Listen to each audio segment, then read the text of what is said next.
Good morning and welcome back. It is now Monday, May the 12th, and not a bad morning out here. We did get about 5 millimeters of rain overnight, so basically a shadow of what was predicted last week, which was supposed to be about 30 millimeters. So we did hopefully get enough to cause some canola to germinate. So let's take a look and see what's going on. Hopefully the moisture that we did get will be enough for fields like this one, which is a canola field that was seeded kind of mid to late last week. Hopefully now it will have enough moisture in order for any of that canola seed in here that is still ungerminated to actually swell and germinate. There's the seed right there. See if I can get him. Yeah, so you can see he has actually popped. Try to zoom in on him. So not sprouted, but it is seed crack. So we should see a sprout coming out of there shortly, and hopefully it's going to be out of the ground in the next week. A lot of the barley is in two-leaf stage now, and most fields like this one are looking really good. We got some really nice rows in here, good stand density. Everything in here is looking pretty good. No sign of cutworm that I could find in this field so far, although I am hearing some isolated reports of cutworm here and there in cereals.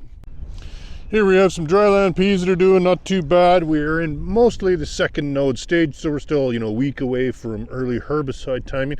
But you can see we have a huge flush of Russian thistle in here. So this field was treated with Volterra, but you can see we got some kochia coming up here and there, and that carpet of Russian thistle. So not looking too great for the Volterra. I think it had poor activation because we didn't really have much for rain post-seeding. So we are now actually starting to see there is some new emergence of peas coming in here. Now these would have germinated probably last week. This wouldn't have been from the moisture we got last night, but I think we'll probably see these rows fill in a little bit more in the next week here now.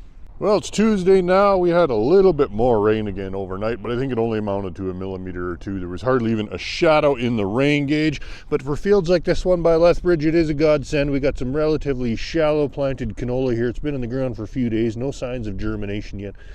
But hopefully between that rain, a little bit of rain we had yesterday and a little bit we had today, we'll have enough in the moisture profile to hopefully get some of these seeds germinated. Well, here in a non-crop area, we have a pretty thick stand of one of my favorite weeds to show. This one is goosefoot, and this is a particular type of goosefoot. This is spear-leaved goosefoot, so named because the leaves kind of look like an old-fashioned boar spear or winged spear. There is a couple different types of goosefoot in this area. This is the most common one, and it's usually relatively low-growing, but we also do get maple-leaf goosefoot, which has a little bit of a different leaf shape and can get surprisingly tall. Well, as I'm checking barley fields, I am finding a little bit of cutworm here and there. In this spot here, you can see all these leaves got trimmed off probably as they were emerging. This would have been probably nighttime feeding.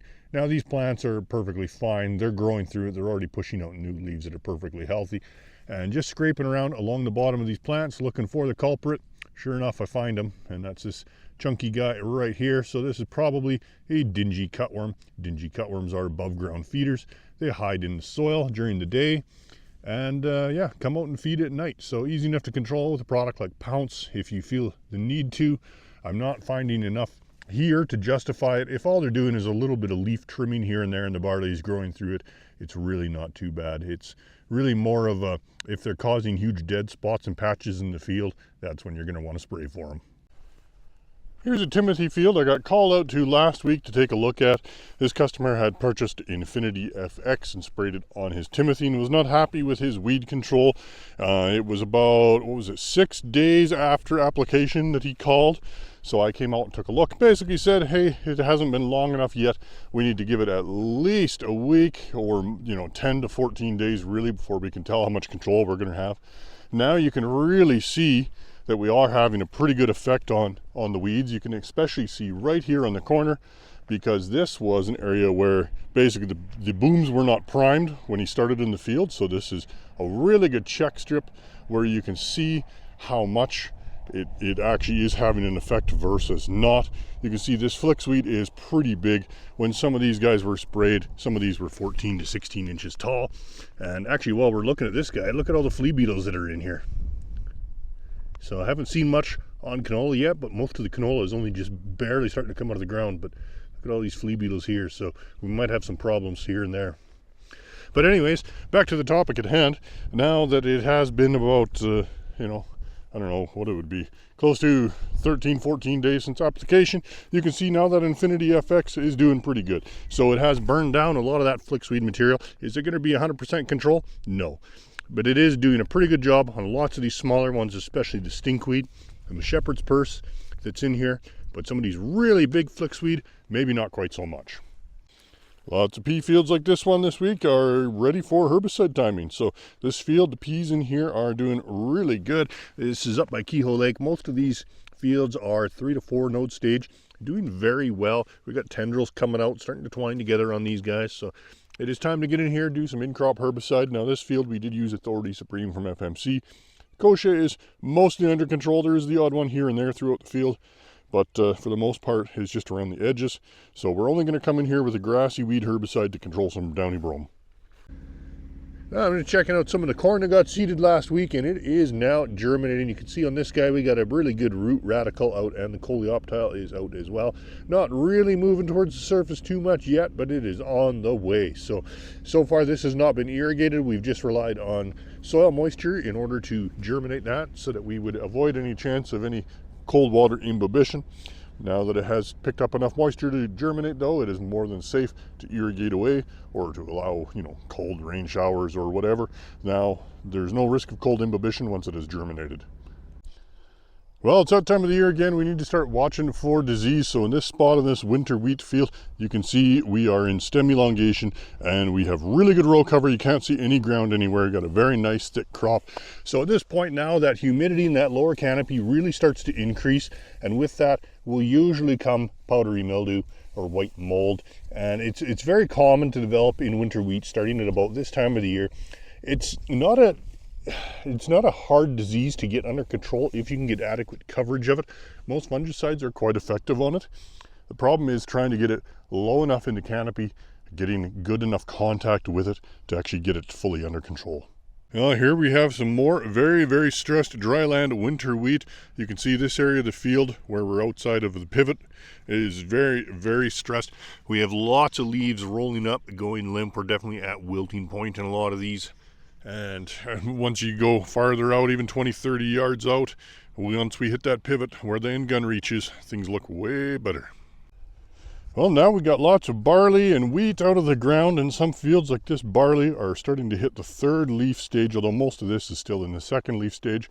But we're getting pretty close to herbicide timing. Depending on what product we're using, we're probably going to want to be hitting that field 3 to 4 leaf stage on the early side. We don't want to be going earlier than 3 leaf, especially with phenoxies where we could potentially damage those developing heads. But if we are going into the field and it is an irrigated field like this, always consider AgroPlus has lots of different options to help your crop along and give it a little bit of a boost. Products like Agrarius. In case you don't remember what Agrarius is from last year, it is this envelope here. Basically contains 50 acres worth of plant growth hormones, which are extracted from seaweed, as well as 50 acres worth of humic acid. So it is a Canadian product made right here in Canada and does have a performance guarantee.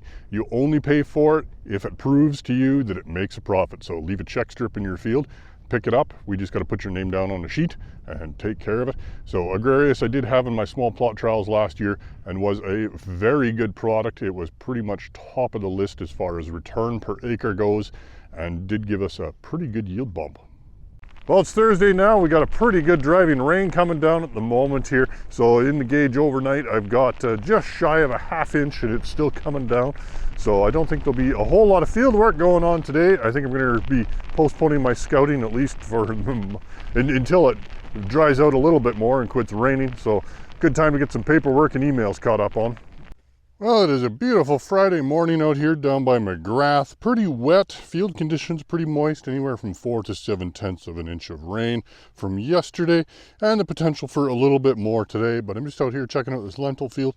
Things are doing pretty good in here. We got a pretty good stand of lentils, considering the seeding conditions we were going into were not optimal at the time. Things are now looking good, mostly in that 3 to 4 node stage. We do have a fair bit of volunteer rye that is coming up here and there, so this is rye stubble. We're still managing to get a few volunteers out here and there. So we're going to have to spray for these guys. But as far as broadleaf weeds go, we're pretty clean in here. We did use Focus from FMC. Seems to be doing a pretty good job on the kochia and stuff right now. Well, sure nice seeing the prairies green up, even though the hills are a little browner than they should be at this time of the year. Hopefully that'll improve now that we have a little bit of moisture. But this is my favorite time of the year. It's such a nice change after seeing just brown and gray for the last, what seems like 5 to 6 months, to see everything just kind of turning green like this. Well, that'll be it for this week. It is starting to cloud up, and I think we might get some showers again here tonight, if not a thunderstorm. We'll see what happens. So we'll see you next week.